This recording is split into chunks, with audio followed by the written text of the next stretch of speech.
Advertencia, lo que viene a continuación es no apto para mentes aburridas. Las opiniones vertidas en este programa son de exclusiva responsabilidad de nuestra insaciable curiosidad.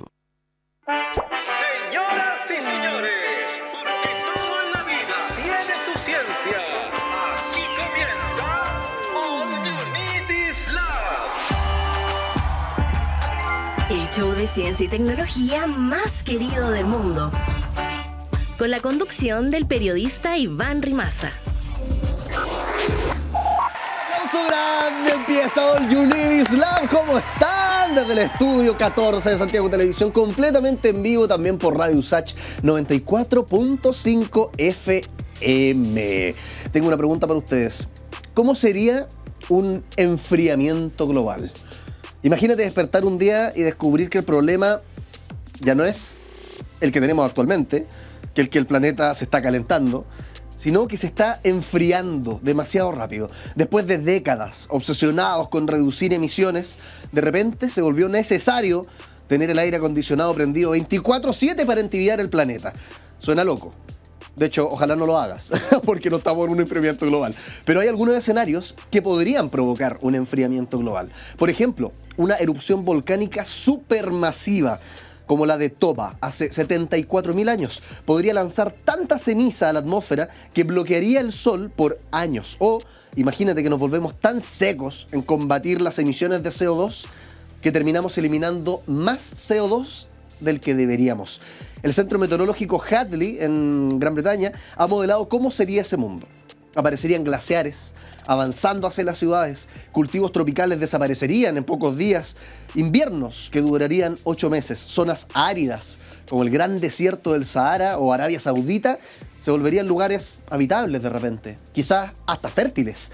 Y no se ha llegado al extremo de un enfriamiento global, así como conocemos el calentamiento global, pero han pasado cosas parecidas. En 1815, por ejemplo, el volcán Tambora causó un invierno volcánico, entre comillas, tan severo que en 1816, el año después de esta erupción, fue conocido como el año sin verano.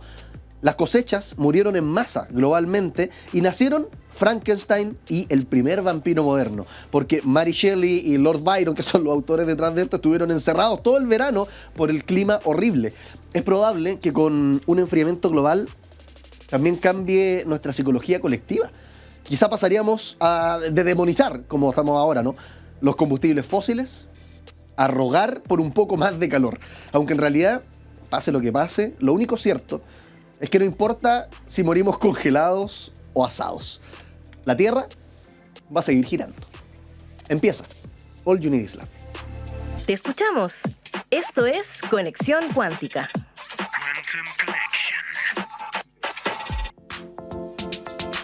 Empiezan tus 15 segundos de fama. ¿Cómo puedes acceder a ellos? Yéndote a nuestras redes sociales, Santiago Televisión, Radio USACH, USACH Oficial, Diario USACH. Todo eso lo puedes encontrar, de hecho, en un QR sintetizado. Aquí abajito a la derecha va a aparecer en cualquier momento. Tú lo escaneas con tu celular y te vas a ir a contenido muy interesante, como por ejemplo, cuántas veces hay que ir al baño al día, para que sea, entre comillas, normal o no preocupante. ¿Cómo se elige el mejor café? Cuando uno va al supermercado hay algunos tips que te dimos incluso para elegir el mejor café. Mira, ahí abajo ya apareció el QR, así que escanealo con tu celular al tiro, te vas a revisar esas respuestas. La última que subimos y generó ahí harto movimiento también, tiene que ver con las masculinidades. ¿Qué diablos es eso? Eso es lo último que estábamos hablando sobre las masculinidades, es decir, cuáles son las distintas formas de ser hombre. ¿Qué significa ser hombre? ¿Cómo impacta también a un hombre cuando siente que no es lo suficientemente hombre? Y la pregunta que subimos, ¿algunos hombres le tienen miedo al feminismo? Mira los comentarios que aparecieron ahí en ese post que subimos en nuestras redes sociales. Es importante hablar de cómo las corrientes machistas promueven el cese de derechos fundamentales para las mujeres, dice alguien, que de hecho, un poco lo que decía nuestro invitado, Francisco Aguayo, psicólogo, especialista en masculinidades, que al margen del machismo, que es una cosa, por supuesto, hablamos de la masculinidad hegemónica, que no es lo mismo que masculinidad tóxica, que no es lo mismo que machismo, pero también está este otro concepto de la manósfera, donde entran personas como los artistas del ligue. No sé si han visto en redes sociales gente que da tips de cómo casi que hubiera que hipnotizar gente para coquetear. Bueno, ahí están los comentarios y también la otra persona habla sobre el feminismo liberal y burgués con sede en Washington, cómo no afecta tanto a una mujer que está en una población vulnerable, como por ejemplo La Pintana, bueno, mucho más. Tú puedes participar en esos comentarios, nosotros seguimos con más All You Need Is Love. Y ahora, ¿quién podrá explicarnos?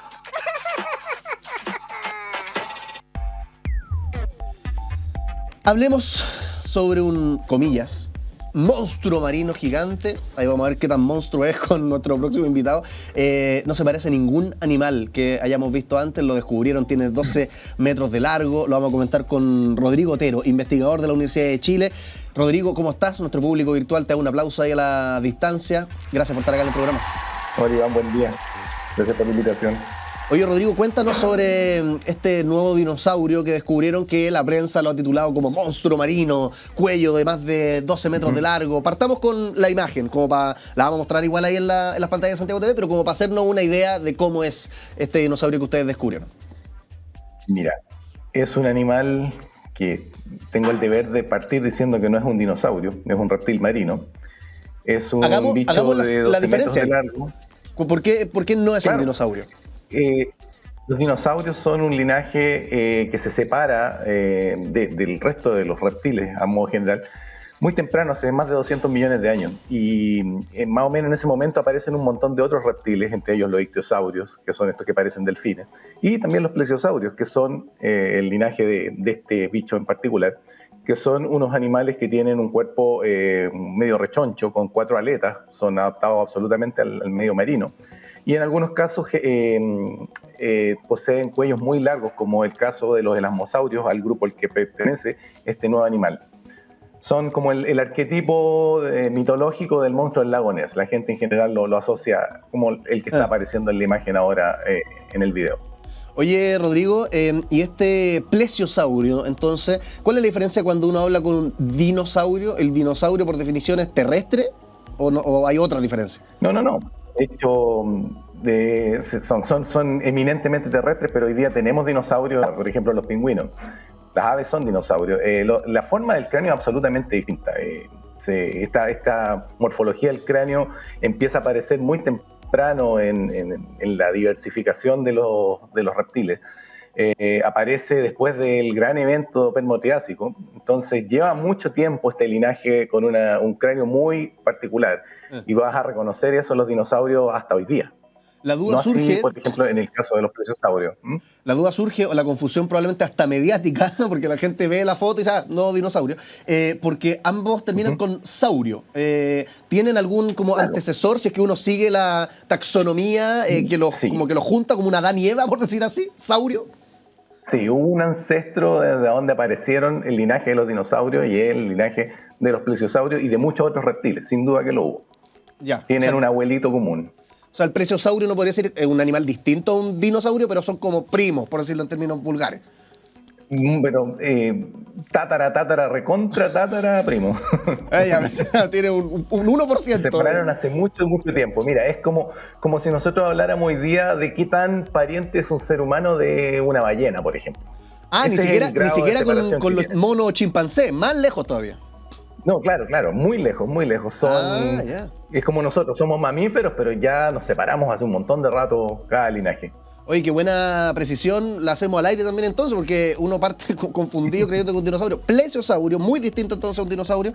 ¿Cómo era este en particular, Rodrigo? Cuéntanos. Voy a volver a este titular de la prensa, ¿no? Que se habla de monstruo marino. ¿Por qué podría decirse que es medio monstruoso? Bueno, el tamaño de partida, los plesiosaurios, el rango superior de tamaño conocido anda cerca de los 12 metros.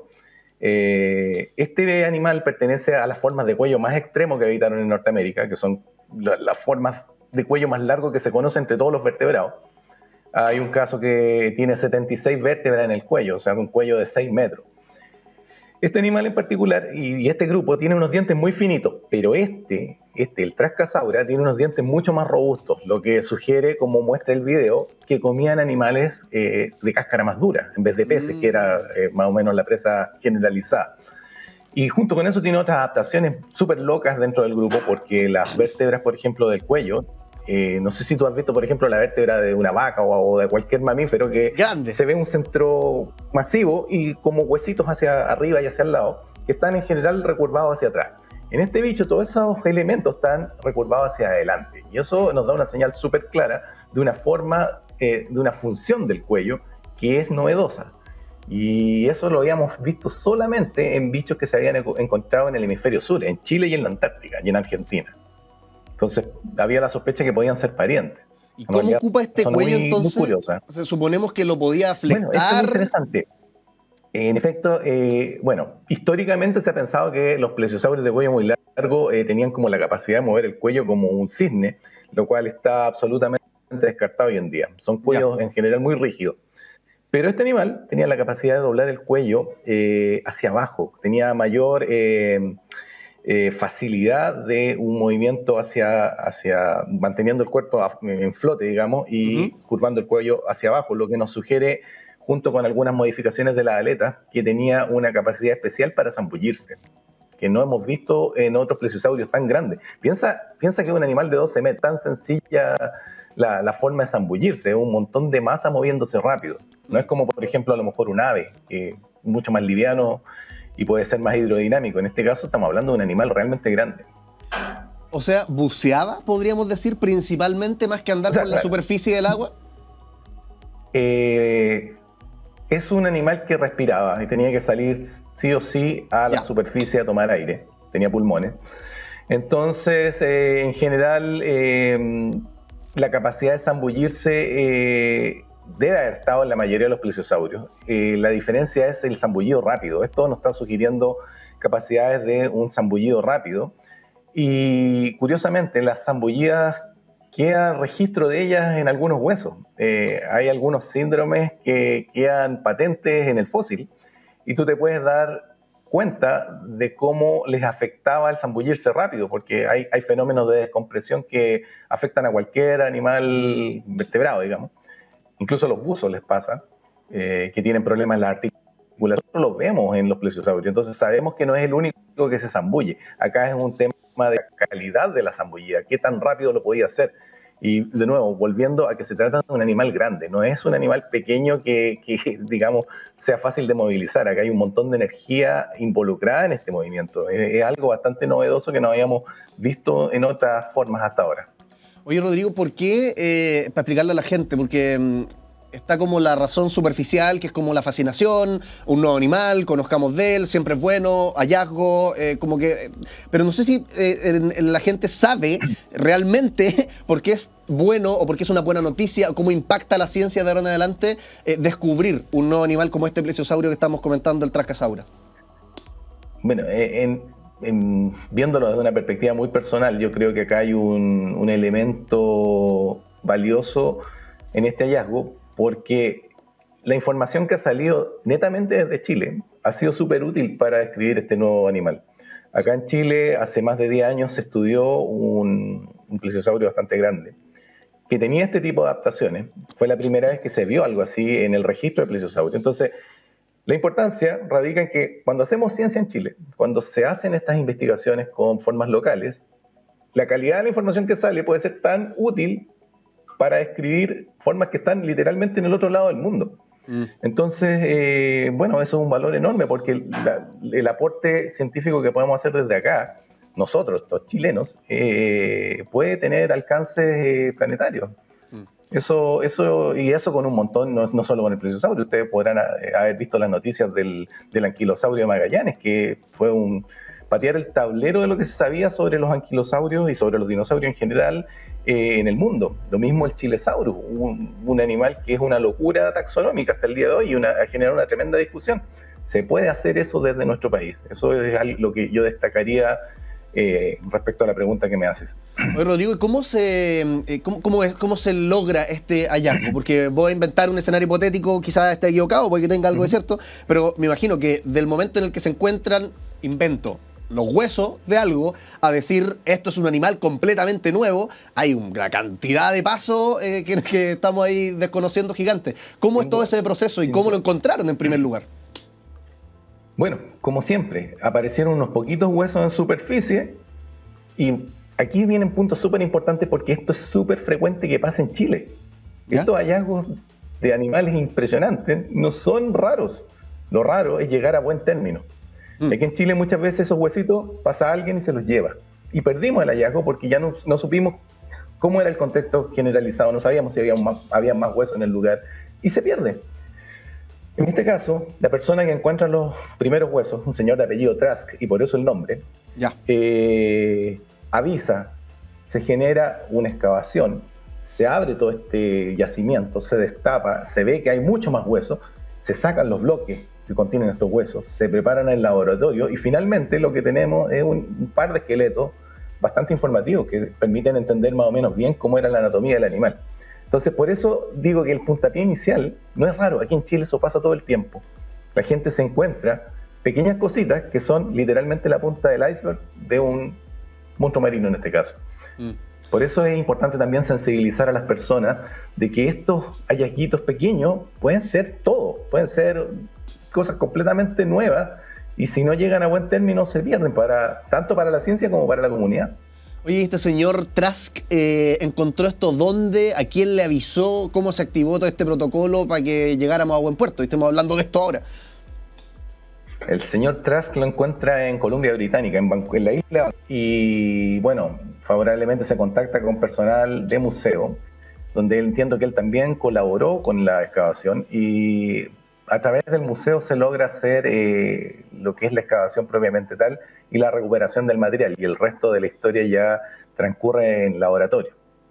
¿Y cómo de los huesitos que encontró este señor Trask y ustedes analizaron nos podemos hacer la idea de un cuerpo grande, la piel incluso, bueno, todo lo que estamos viendo simulado en estos videos, cómo pasa del huesito, un poquito de ciencia, imaginación, a la simulación visual? Mira, nosotros tenemos un ejemplo andando hoy día. Hace 2 años empezamos a excavar un plesiosaurio, un pariente cercano del Trascasaura, en Algarrobo. ¿Ya? Y también fue la misma historia. Una vecina encuentra un bloque con unas vértebras, lo que nos sugería que podía haber más hueso en la playa. Y ella misma, 2 meses después, nos contacta que efectivamente encuentra más hueso. Ya. Vamos con la universidad allá. Sacamos unos tremendos bloques de 300, 350 kilos de la playa, llenos de hueso. Los volvimos a armar después de varias campañas de terreno en el laboratorio y ahora estamos sacándole la roca poco a poco con herramientas neumáticas, sacando todo ese sedimento para dejar los huesos expuestos. Y así empieza a aparecer el esqueleto, porque en primera instancia no sabemos en qué dirección va el esqueleto, porque no tenemos... No es como Jurassic Park, que tú ves la película y pasan una brochita y queda el esqueleto limpio. No, eso es fantasía. Acá son rocas duras así como el concreto en algunos casos. Entonces, para limpiarlas se necesitan herramientas especializadas y el proceso es lento. Y se va descubriendo literalmente la anatomía en la medida que tú vas sacando la roca, no es antes. Claro, uno no encuentra como si yo buscara en Google hueso, uno no encuentra huesitos, así como osamentas humanas, sino que mucho más parece un bloque de piedra, como no sé si es un buen ejemplo, pero la gente que conoce los amonites, que son como estos espirales y que están como incrustados de repente en piedra, pasa como lo mismo con los huesos, se ven como también incrustados en bloques de piedra. Eso es. Es como si tú metieras un esqueleto dentro del cemento. Ya. Como Han Solo. Hay que sacar el cemento con cuidado. Claro, como Han Solo. Y después hay que sacar el cemento con cuidado para no romper los huesos. Esa es la parte más difícil y más lenta. Por eso estos hallazgos toman harto tiempo. Y Chile, se podría decir que es... La frase no me gusta, te iba a preguntar si Chile es país de dinosaurios. Obviamente que sí, pues estamos hablando de esto. Pero relativo a otros países, uno diría que estamos como en un top, o esto es normal a nivel global, encontrar dinosaurios frecuentemente. Voy a partir con lo malo. Estamos muy atrasados en Chile. Chile ha tenido una historia paleontológica súper dilatada. Partió muy temprano, partió a mediados del siglo XIX. Sin embargo, hay brechas donde no hubo investigación durante décadas. Entonces eso nos dejó postergados. Ahora, lo cierto, y creo que es indudable a estas alturas, es que todo el país tiene un potencial paleontológico súper alto. Aquí hay fósiles en todas las regiones de Chile, sin excepción. Y me atrevería a decir que cada región tiene potencial de fósiles tremendamente valiosos. Mira, solo con los plesiosaurios, en Chile hay más de 20 localidades con restos de plesiosaurios. Solo en este país. O sea, el potencial solo el grupo de los plesiosaurios es enorme. Así que sí, Chile es un punto caliente, aparte que representa un borde, o sea, en su historia geológica, Chile es el borde primero de Pangea, es el borde después de Gondwana, y después el borde de Sudamérica. O sea, aquí Chile ha sido la orilla de un megacontinente, de un hipercontinente, y eso está en la roca. Si nosotros vamos a los cerros, vamos a encontrar parte de esa historia representada en esas rocas, que son súper difíciles de trabajar, todo lo que queráis, pero están ahí. Entonces, sí, el potencial es enorme y Chile tiene, yo creo que Chile está empezando a hablar. Chile ya lleva más o menos unos 10 o 15 años de hallazgos súper interesantes, pero falta un montón de trabajo. Aquí hay que ir a excavar y a buscar nuevos materiales porque sin duda que los hay. Y no solo, y me llama la atención en general en las costas que se encuentran, o también se han encontrado, bueno, el plesiosaurio naturalmente en la costa porque es del mar, pero encuentran también en la cordillera, valles. ¿Cómo está repartido los hallazgos, al menos los que tú has participado? Cuando nosotros hablamos de costa, estamos viendo literalmente una instantánea de cómo están las condiciones hoy día. Esa costa hace, no sé, 200 millones de años pudo haber sido parte del continente, pudo haber sido una elevación, un cerro. Llevándolo a otro caso práctico, nosotros, por ejemplo, hemos trabajado en el desierto de Atacama, recuperando plesiosaurios y fauna marina, en el desierto más seco del mundo hoy día. Así de drásticos son los cambios que ocurren a través del tiempo. El desierto a la altura de Antofagasta era una tremenda ingresión del mar. Y hacia el oeste, donde hoy día tenemos el mar abierto, había una hilera de islas volcánicas como Hawái. Era literalmente otro mundo. Entonces sí, tú dices, lo encontramos en la playa, pero eso responde a, por ejemplo, la erosión. En la playa hay mucha erosión y eso desgasta las rocas y permite que uno pueda ver los fósiles. Cuando uno va, por ejemplo, a la cordillera, las rocas están tan plegadas, por ejemplo, el frente de Santiago, en el Cajón del Maipo, están tan plegadas que los estratos que se formaron horizontalmente hoy día están verticales, pues casi en 90 grados. Y esa erosión te permite ir viendo la sección de roca en corte y los fósiles aparecen con facilidad precisamente porque tú estás viendo una erosión que es como si tú cortaras una torta y miraras los niveles de la torta. Y esto es cortar los estratos y mirar literalmente la historia de la Tierra hacia abajo. Entonces esas localidades te dan esas facilidades para trabajar, pero realmente no son representativas de ninguna condición particular, sino que son, como te digo, instantáneas de hoy. Así está hoy día la configuración del terreno, pero la historia para atrás hay que descubrirla, hay que ver cómo era ese ambiente. Oye, volviendo al Trascasaura, ¿cómo era su dieta? Uno, y lo otro, ¿cómo sabemos cómo podría haber sido su dieta?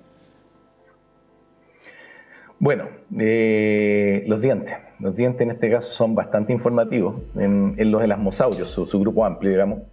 Los dientes son muy finitos y eso ha llevado a pensar que se trata de animales eminentemente piscívoros que comen peces o formas blandas, medusa, calamares, estilo. En la Trascasaura, los dientes son inusualmente robustos. Son robustos, tienen una raíz enorme y el diente en sí es muy grande respecto al tamaño de la mandíbula. Eso ya nos está dando señales claras de una especialización.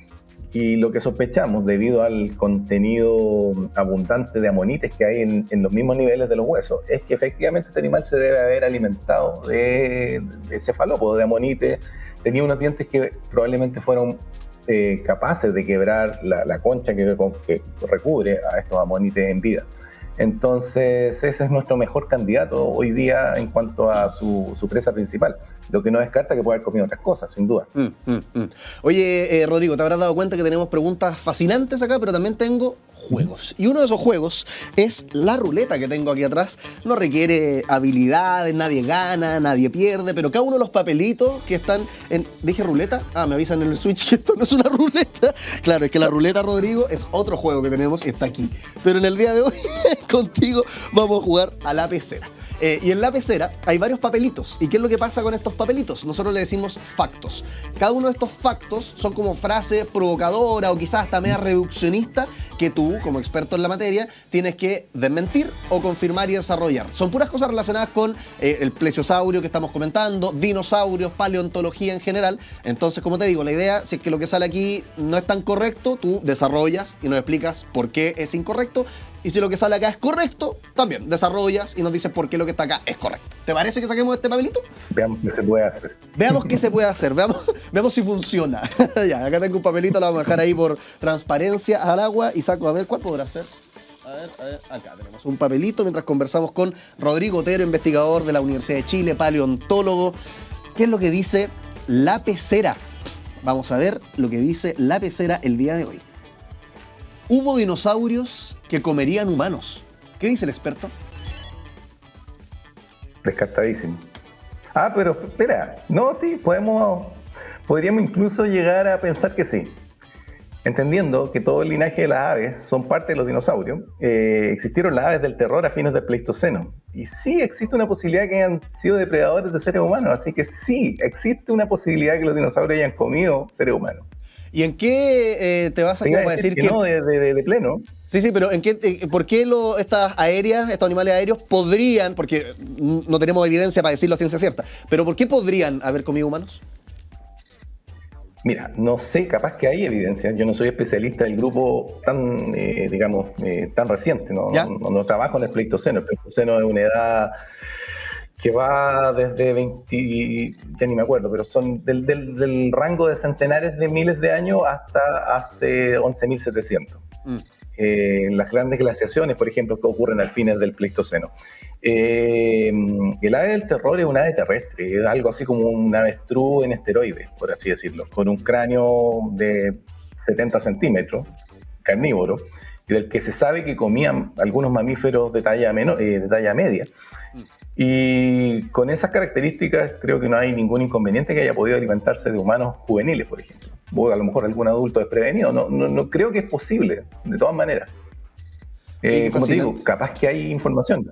No lo sé, capaz que existe algún antecedente, pero sí ecológicamente lo veo admisible. Es posible que un ave del terror, que es un dinosaurio, haya podido convivir con seres humanos y eventualmente alimentarse de ellos.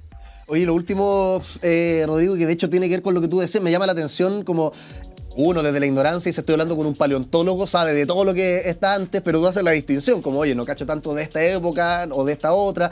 Por lo mismo te quería preguntar, el Trascasaura, el plesiosaurio que estamos comentando hoy día, más o menos en qué época vivió, y si es que, para entenderlo mejor, porque no todos somos expertos en las distintas épocas de la paleontología, comparémoslo como con el T-Rex, por ejemplo, antes, después, ¿con qué otros animales convivió? Vivió 20 millones de años antes que el T-Rex aproximadamente. Y 20 millones de años antes de que se extingan todos los grandes dinosaurios no avianos. Cuando supuestamente cae este meteorito, que aparentemente es como la gota que rebalsa el vaso. Es la suma de un montón de condiciones que finalmente echan a perder el ambiente propicio para los grandes dinosaurios y también para los reptiles marinos. También se extinguen los grandes reptiles marinos junto con los dinosaurios mesozoicos. Así que este animal vive 20 millones de años antes de eso, unos 85 millones de años atrás, y convivió con otros animales grandes, con saurios. Convivió, invertebrados que incluye grandes amonites también, y una diversidad de peces que podría alargarme bastante en el listado, pero en general son peces de talla media a grande. Genial. Rodrigo Otero, investigador de la Universidad de Chile, paleontólogo, y muchas gracias por estar acá. Nuestro público virtual te da un aplauso gigante comentando el hallazgo de este plesiosaurio. Yo creo que el aprendizaje principal, porque harta gente me comentaba, oye, habla del nuevo dinosaurio que descubrieron. Les pego un guate al tiro, no era un dinosaurio, es un plesiosaurio. Así que muy buen aprendizaje, Rodrigo. Gracias por estar con nosotros acá. Súper. Gracias, Iván. Nos vemos. Que estén muy bien. Nosotros seguimos con más All You Need Is Love. La máquina del tiempo.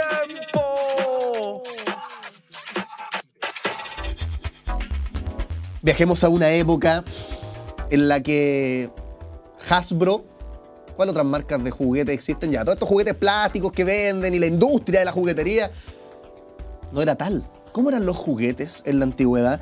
Civilizaciones antiguas, como por ejemplo Egipto, Grecia, Roma, se veía que los niños jugaban con muñecas de arcilla. También figuras de animales, reflejando la cultura, las creencias de la época. En Egipto, de hecho, se han encontrado sonajeros de terracota de hace 4.000 años atrás, usados para entretener a los bebés. En la antigua Roma, los niños jugaban con carritos de madera, espadas, escudos de juguete, mientras que las niñas tenían muñecas articuladas de marfil y casas de muñeca. Mira que fascinante cómo se remonta tan al pasado esta diferenciación por género. Los niños peleando con escudos y espadas de palo y las niñas con muñecas de marfil. En China, alrededor del año 1000 a.C., también aparecen las primeras cometas, lo que acá conocemos como volantines. Por supuesto, un cometa, un volantín no es lo mismo, pero se entiende el paralelo. Inicialmente con fines militares, que luego se convierten en juguetes populares. En la Edad Media aparecieron los caballitos de madera, muñecas, por supuesto, mucho más interesantes que las muñecas de arcilla que tenían los romanos o las civilizaciones más antiguas. Sonajeros y pajarillos, juguetes artesanales también fabricados localmente con materiales como madera, metal, empezó a aparecer incluso, o tela. Representaban animales, soldados o personajes históricos. Todo esto lo ocupaban niños y niñas de la época. Interesante el tema del caballito de madera, porque a menudo iba acompañado como con una varita, con un molinillo que simulaba una lanza. Entonces, todo esto que te he contado en la antigüedad, bueno, en la Edad Media no es tan antigüedad, pero nos habla de que los juguetes anteriormente se asociaban también mucho a lo belicoso, ¿no? Lo que veían, luchas, peleas, etc. Y en la actualidad, ya en el siglo XX, la evolución tecnológica nos ha permitido crear juguetes cada vez más sofisticados, desde los primeros autos a control remoto hasta muñecos icónicos como Barbie y Lego, impresión 3D. Puedes hacer tu propio juguete en tu casa si es que tienes una impresora 3D, robótica. Todas estas tecnologías han permitido a los fabricantes crear juguetes más personalizados y adaptados a las preferencias de los niños, mejorando por supuesto la eficiencia de producción también, y la diversificación y el coleccionismo ha llegado cada vez a puntos más increíbles. Desde los 90 en adelante ya estamos viendo que se diversifican figuras de acción, se incluyen personajes de videojuegos, anime, cultura pop, y ahora incluso aparecen juguetes inteligentes, ¿no? Que vienen con realidad virtual, inteligencia artificial, para ofrecer nuevas formas de entretenimiento infantil, desarrollo de habilidades digitales también, y no quedarnos solamente con la muñeca de arcilla o las figuras de animales o sonajeros de terracota, sino que elemento un poco más ad hoc a nuestros tiempos. Así es como ha cambiado la juguetería con el avance del tiempo. Nosotros hacemos una pequeña pausa y seguimos con más All You Need Is Love. Hagamos la corta. Ciencia al paso.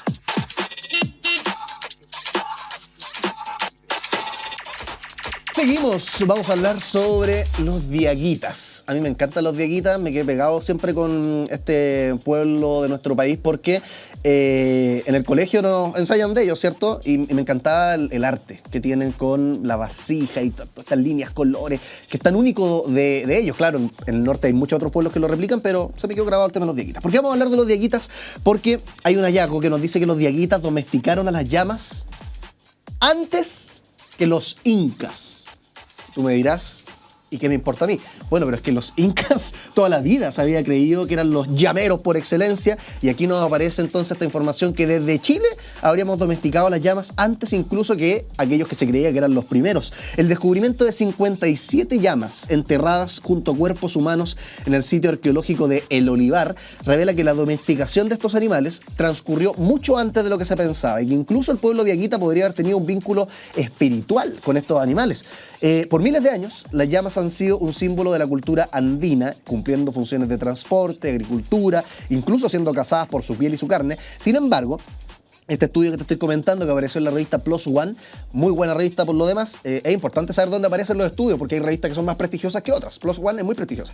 Demuestra que la relación entre un pueblo prehispánico y estos camélidos llegaba incluso a ser un vínculo, como te decía, espiritual. ¿Qué es lo que dice la arqueóloga coautora también del estudio? Nosotros llegamos a este hallazgo arqueológico en el año 2015, ya que se estaba construyendo una doble vía en la Ruta 5 de la carretera panamericana. Entonces, cuando empezaron a construir, aparecieron osamentas humanas. En el sitio, como te decía, se encontraron los restos de 57 camélidos diferentes enterrados junto a seres humanos. Ahí es donde empieza la lucubración respecto de la espiritualidad, ¿no? Porque hoy día uno va al cementerio general y si bien a mí me encantaría que me enterraran con mi perrita, no es algo tan habitual. En cambio aquí vieron que los seres humanos estaban enterrados junto a estos camélidos. Según señala el estudio, este descubrimiento, que por cierto ocurrió en la región de Coquimbo, cuestiona la cronología establecida hasta ahora, que atribuía la influencia inca el inicio de uso de llamas con fines de transporte, agricultura, etcétera, en los pueblos prehispánicos. Acá nos dice que no eran tanto los jefazos inca que vinieron y influyeron a estas culturas prehispánicas, sino que los mismos diaguitas podrían haber sido, o al menos esto nos da la primera evidencia sólida, de camélidos domesticados en esta región semiárida. de Chile, donde vivían los diaguitas. Fascinante información, los diaguitas entonces llegaron antes que los incas de alguna forma, o podrían haber sido más influyentes en la domesticación de las llamas, estos camellos. Nosotros seguimos con más. All You Need Is Love. El que sabe, sabe. Y el que no conduce. Bueno, sé que hay alguien que sabe, es don Rodrigo Vidal, rector de la Universidad de Santiago de Chile. Rector, ¿cómo está? Le digo don para respetar la institucionalidad del cargo. ¿Cómo le va? Iván, un gusto saludarte, feliz de estar contigo en este programa. Oiga, rector, vamos a hablar hoy día de inteligencia artificial. ¿Usted ocupa ChatGPT? ¿Ocupó ChatGPT hoy día, por ejemplo? ¿Cuándo fue la última vez que lo usó y para qué? Anoche a las 12 de la noche. ¿Y para qué lo ocupa? Cuéntenos su relación con la IA. A ver, yo considero la IA como una compañera de ruta, una colaboradora. No va a reemplazar al ser humano, pero sí colabora. Por lo tanto, cuando tengo que hacer búsquedas, que son muy similares a las que uno hace en Google, pero las quiero hacer en ChatGPT u otra, me ayuda mucho para hacerlo más rápido. Pero nunca voy a ocuparlo, ni lo ocupo para reemplazar algo que yo tenga que decir. Yo no escribo un discurso con ChatGPT. Le preguntaron en su momento, no sé si fue a Boric o a otro presidente, como, oye, los discursos los escribe con ChatGPT, Sí, no. Ahí es distinto. No, para los discursos tengo un equipo extraordinario ahí con Belén Pellegrini, Claudio, el Cristóbal, y los que aquí corresponde lo hago yo, lo escribo yo mismo.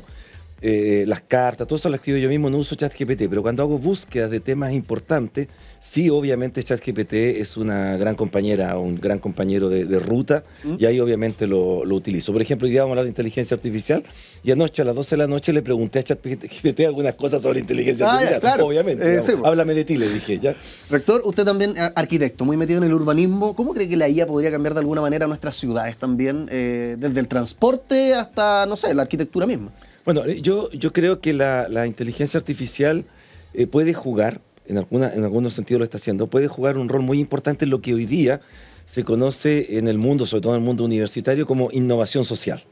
¿Ya? Y la innovación social es básicamente entender de qué manera podemos mejorar aquellas prácticas necesarias del ser humano a través de, en un momento, la automatización, y hoy día le llamamos inteligencia artificial en el desarrollo y la evolución que ha tenido. Y por lo tanto, por ejemplo, en el urbanismo, un ejemplo que hoy día se está utilizando mucho gracias a los algoritmos es conocer los lugares de menor congestión para moverse. Cuando voy en el automóvil, lo utilizamos hoy día. O sea, el Waze es el mejor ejemplo y hay muchos más. Y hay muchos más, ¿no es cierto? Pero también yo puedo programar, aprovechando el aspecto generativo de la inteligencia artificial, por ejemplo, de modificar la programación de tiempo de los semáforos para que los semáforos que tienen una cantidad de tiempo en rojo, en amarillo y en verde, lo modifiquen cuando tengo más automóvil, tengo menos automóvil. Claro. Hoy día eso está manejado desde un aparato central, ¿no es cierto?, que maneja todo lo que es el tránsito, pero la inteligencia artificial podría ir reconociendo los comportamientos del automóvil para que el semáforo tenga otros tiempos y ayude a descongestionar, por ejemplo, las calles. Pero lo mismo pasa, por ejemplo, hoy día uno lo puede ver en Estación Central, cuando aparecieron todas estas torres gigantes de más de 20, 30 o lo que le llaman lamentablemente guetos verticales. Exactamente, y que generaron conos de sombra que hemos estado investigando desde la universidad, y que en viviendas que recibían directamente el sol, hoy día están a oscuras todo el año y hay que incorporar combustible y todo porque ya no tienen sol, porque tienen un cono de sombra permanente del edificio que se construyó al norte, ¿no?, de la vivienda. Allí la inteligencia artificial nos puede ayudar mucho para programar ya no solo el edificio, sino que la localización del edificio para evitar esos efectos secundarios. Por lo tanto, en innovación social, ¿para qué decir de la alimentación, ¿no? Que a través de la inteligencia artificial, a través de un código que puede tener alimento, uno puede conocer perfectamente la composición, de qué está hecho, cómo llegó. Creo que puede ayudar mucho en el mejoramiento de la calidad de vida en ese sentido. Bonita esa perspectiva de la IA como aporte a lo social de alguna manera, porque muchas veces se habla de que los algoritmos y la tecnología va a las elites, que generan más segregación todavía, en particular conociendo la conectividad que existe en nuestro país. O sea, no es lo mismo hablar de todos estos beneficios de la IA en la urbe que en un campo, donde el nivel de conectividad es mucho más bajo. Y por lo mismo, de hecho, Chile ha estado armando un modelo de inteligencia artificial que le dicen LATAM GPT, que lo encuentro muy genial, que se ha estado haciendo desde la USACH también, porque si es que estamos hablando de lo social, de la IA, y le digo que me parece muy bonita esta perspectiva, yo creo que es inevitable hacer la conexión también con lo público, ¿no? Sí, absolutamente. A ver, yo creo que hay dos temas ahí que son muy importantes, Iván. Primero, la tecnología, pensemos en los celulares, ¿no? La tecnología puede ser un excelente vehículo de democratización, por ejemplo, de conocimiento. Por ejemplo, el año 98 en Chile todavía estaban recién entrando los Motorola, esos ladrillos gigantes. BlackBerry. BlackBerry. Y tú caminabas por el Paseo Humada y la gente lo mostraba para que se notaba que tenía un teléfono especial. Hoy día en Chile hay más celulares que población, ¿ya? Y por lo tanto hoy día un chico de una comuna muy vulnerable, como también el dueño de la empresa más importante, pueden tener un celular y acceder a través de Google a cualquier información. Ahí hay un gran avance. La inteligencia artificial va a tener que permitir también esa democratización, ¿ya? Por ejemplo, el ChatGPT hasta el 4.0 hoy día es gratis y uno puede entrar directamente, pero obviamente cuando tú pagas el ChatGPT 5.0 tiene una serie de cualidades que el otro no tiene. El plus. El plus, ¿no es cierto? Y por lo tanto allí ya tú tienes una discriminación. Y yo creo que uno de los objetivos que tiene este desarrollo tecnológico es poder democratizar justamente el acceso. Dicho eso, el Estado tiene un rol principal, por eso esta idea de la TAM para la inteligencia artificial es muy importante. También Chile es el país más avanzado en promover una ley respecto de inteligencia artificial, que lo está promoviendo fuertemente el Ministerio de Ciencia y Tecnología, y que es una ley que primero resguarda cuestiones de carácter ético y luego va a tener que dar un paso más allá respecto de la generación de inteligencia artificial. Por lo tanto, la Universidad de Santiago, como universidad estatal, también obviamente está comprometida en esto con varias cosas. Cuando yo asumí la rectoría en 2022 dije tenemos que automatizar. ¿Ya estaba metido el ChatGPT cuando inició? No. Como que le tocó justo el boom. Me tocó justo el boom y nosotros en Cimiento hablábamos de automatización. De hecho, primero hablábamos de digitalización, pero se entendía mal. Pero la gente entiende digitalización como tomar un texto y digitalizarlo, escanearlo. Hacerlo PDF. Exactamente. Entonces empezamos a hablar de automatización. Dijimos, vamos a hacer cero papel, automaticemos todos los procesos, ya teníamos algunas cosas automatizadas y desde hace ya un año, un poquito menos, estamos hablando de inteligencia artificial, vale decir, incluyamos un algoritmo que pueda generar ciertos recursos que no existen, porque eso es lo que hace la inteligencia artificial generativa, de tal manera que nos ayude con, por ejemplo, aplicaciones para los estudiantes, dónde tengo la clase, dónde tengo que moverme, dónde está el profesor, cómo me conecto con él. Otra cosa que estamos impulsando fuertemente, y estamos en proceso de aprobación, es de un doctorado en inteligencia artificial en la Universidad de Santiago de Chile. Uno podría dividir la inteligencia artificial en 3 grandes áreas, ¿no? Hay pocos, por lo demás, posgrado en inteligencia artificial. Exactamente, hay muy poquitito y están orientados a otra cosa, ¿ya?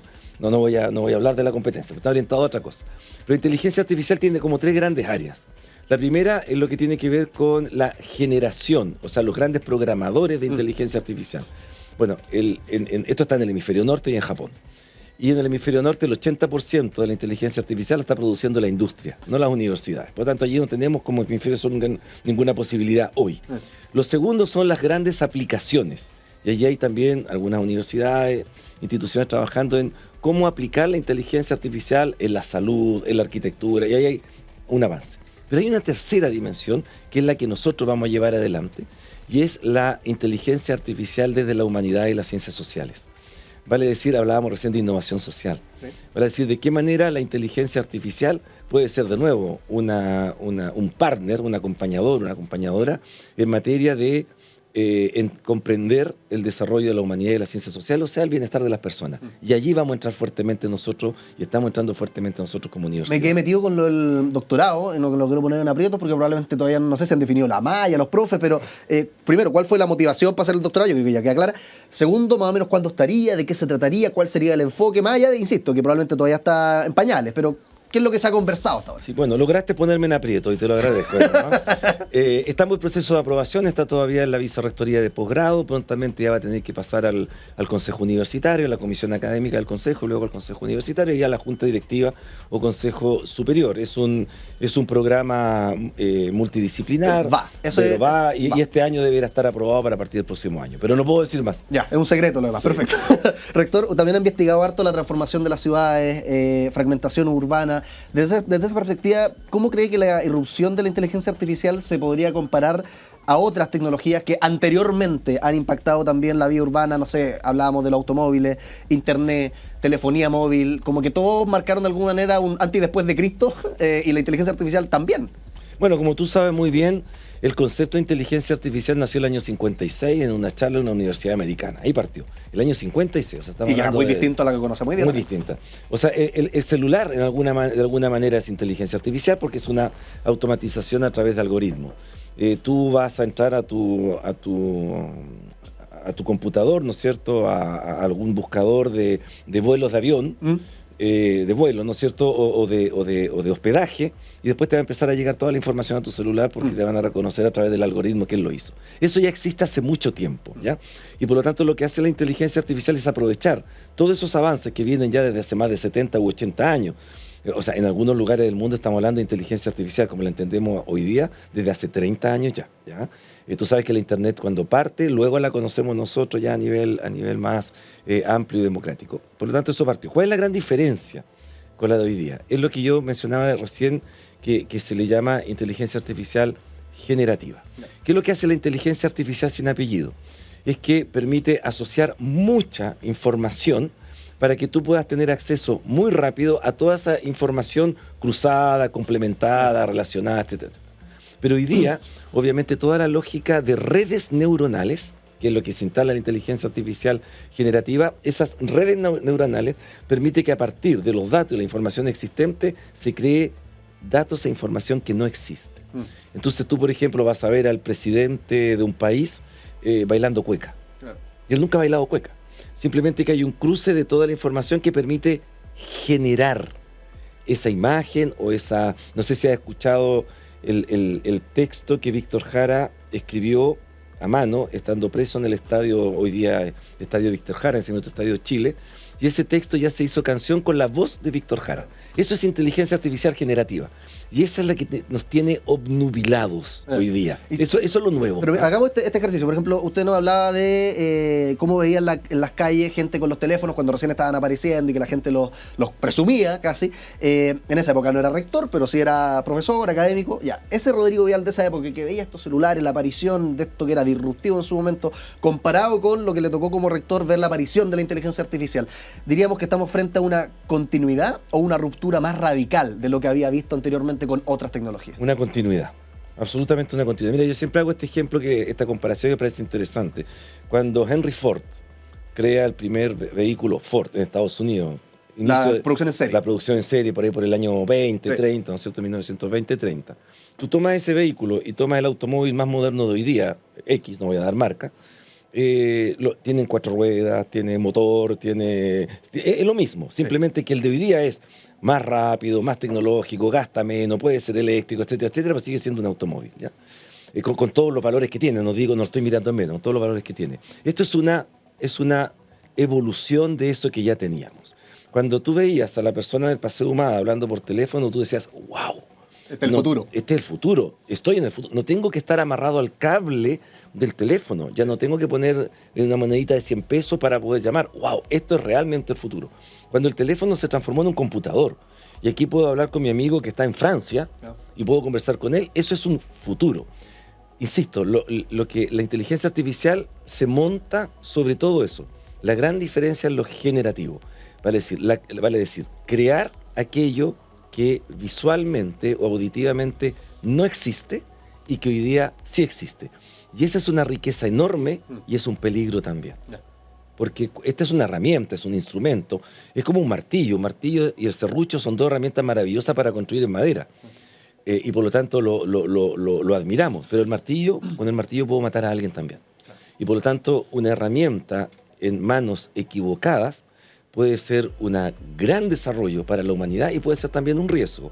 O sea, hoy día yo con la inteligencia artificial generativa puedo tomar a Iván, colocar a Iván en un lugar donde nunca estuvo, haciendo algo que nunca hizo, ¿no es cierto? Y cometiendo un delito que nunca cometió y lo puedo acusar sobre eso. Y hoy día eso está pasando. Y por lo tanto también eso es tremendamente riesgoso. Es un gran instrumento que en manos del ser humano puede ser riesgoso. Y por eso que yo valoro la iniciativa del Ministerio de Ciencia respecto del proyecto de ley para ayudar un poquitito a controlar también esos riesgos. El rector se habrá dado cuenta, tenemos preguntas fascinantes en este programa, pero también tenemos juegos. Y uno de los juegos es la ruleta, que está acá. No se gana, no se pierde, pero cada uno de estos colores... Uy, está trabada la ruleta. Ahí está girando. Cada uno de los colores de esta ruleta, rector, se corresponde con una pregunta que haría un niño o una niña sobre lo que estamos conversando. La inteligencia artificial, cómo nos imaginamos el futuro, qué sé yo, todo lo que hemos estado hablando ahora. Y la idea es que cuando aparezca esta pregunta, yo la voy a decir a la cámara y usted la desarrolle en la mayor extensión, pese a que puede hacer una pregunta, como dije, de un niño o una niña que de repente no están tan bien formuladas como nuestras preguntas. Así que vamos a hacer girar la ruleta, ¿le parece? Muy bien, hablar sobre inteligencia artificial. Vamos con la ruleta a la cuenta de 1, 2 y 3. Estamos conversando con el rector de la Universidad de Santiago de Chile, Rodrigo Vidal, sobre inteligencia artificial ¿Cómo imaginamos también un futuro con esta inteligencia artificial? Veamos cuál es la pregunta que queda en la ruleta. Al parecer cae en el color verde, verde lima. Me gusta decirle a mí, a esa tonalidad de verde. Veamos qué es lo que dice la ruleta. ¿Qué es lo más malo que tiene la IA? Responde el experto. Que por hoy día todavía no ha logrado su rol democratizador en términos de llegar a todas las personas en las mismas condiciones. Dicho de otra manera, necesitamos fuertemente todavía alfabetizar, y obviamente alfabetizar para el manejo de la inteligencia artificial, y obviamente las empresas que están desarrollando eso les interesa tener detrás una ganancia como corresponde. Doy un solo ejemplo en el ámbito que me compete a mí, que es la arquitectura. Tú tienes hoy día disponible en la red programas de inteligencia artificial para el diseño arquitectónico que son extremadamente básicos, y a eso van a poder acceder la gran mayoría de los estudiantes, por ejemplo, y de las estudiantes de arquitectura. Pero también tienes programas pagados que son muy avanzados profesionalmente en dibujo arquitectónico, al que van a poder acceder solamente algunos. Creo que todavía, mientras esa discriminación exista, no vamos a lograr ese objetivo. Creo que eso es lo más malo que podría tener hoy día, pero es una gran oportunidad. Y un nuevo ejercicio. Considerando esto malo que nos dice la inteligencia artificial, supongamos una distopía donde se bifurcan los destinos. Esto lo estoy haciendo porque invitamos en un momento a la ex ministra de Ciencia, Silvia Díaz, que ahora es presidenta del Consejo, y ella está haciendo un Proyecta 2050, y hacían distintos escenarios también de Chile. Yo le quiero proponer a usted dos escenarios del futuro que imagina de la IA. Uno en el que nos hacemos cargo de esos problemas que acaba de mencionar, del acceso, y otro en el que no nos hacemos cargo y se nos puede salir un poco de las manos. ¿Cómo imaginamos un futuro en un buen caso y en un mal caso? Veamos primero el mal caso para terminar con una mirada positiva. En el mal caso, un país completamente discriminado. O sea, si vamos en esa segunda alternativa que tú me dices, por ejemplo, las oportunidades laborales, económicas y desarrollo profesional van a aumentar más la brecha todavía entre las personas más desfavorecidas y las personas más favorecidas. Mucho, porque obviamente hoy día yo como arquitecto, si tengo la posibilidad de comprar la aplicación de inteligencia artificial más cara, la voy a comprar y voy a instalar una oficina de arquitecto, y voy a poder hacer una cantidad de diseños y proyectos, y por cada 10 voy a desarrollar uno, pero lo voy a hacer en un tiempo récord comparado con aquel que no lo tiene. Por lo tanto, va a ser un país obviamente con una brecha muy grande en lo laboral, en lo económico, y eso es tremendamente peligroso en un país en que esa brecha ya existe. Ya existe, pues, se agravaría. Exactamente. Desde el punto de vista positivo, obviamente que con este impulso que estaba, y tiene razón Silvia, con este impulso que está llevando adelante el Ministerio de Ciencia, en apoyo también con otras entidades, el Congreso Nacional, muchas empresas que están apoyando, obviamente las universidades estatales y también universidades privadas tradicionales, tenemos la posibilidad de que en Chile al menos estas oportunidades que ofrece la inteligencia artificial y sus derivados llegue a todas las personas. Y allí, ¿qué es lo que veo en 50 años más? Un país, eso es lo primero que voy a decir, un país con mucha posibilidad de acceder a la información veraz para que la gente opine con conocimiento, y no lo que nos pasa hoy día, que muchas veces muchas personas opinan de cualquier cosa sin conocer. Un país con información, un país con acceso a la información, un país donde toda la gente pueda ocupar la generación de la inteligencia artificial positivamente para crear un mejor lugar donde vivir. Creo que ese es el sueño que todos tenemos, pero insisto. Pero un desafío, no está por hecho, digamos. Es un desafío. Y toda herramienta en manos humanas puede ser también mal utilizada, y allí tenemos que poner atención.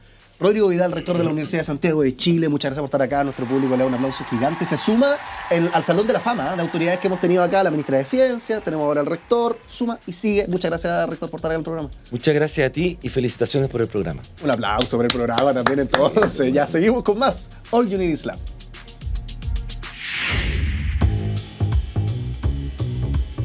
Todo lo bueno tiene que acabar, lamentablemente. Así funcionan las cosas. Oye, te preguntaba al principio, ¿cómo sería un enfriamiento global?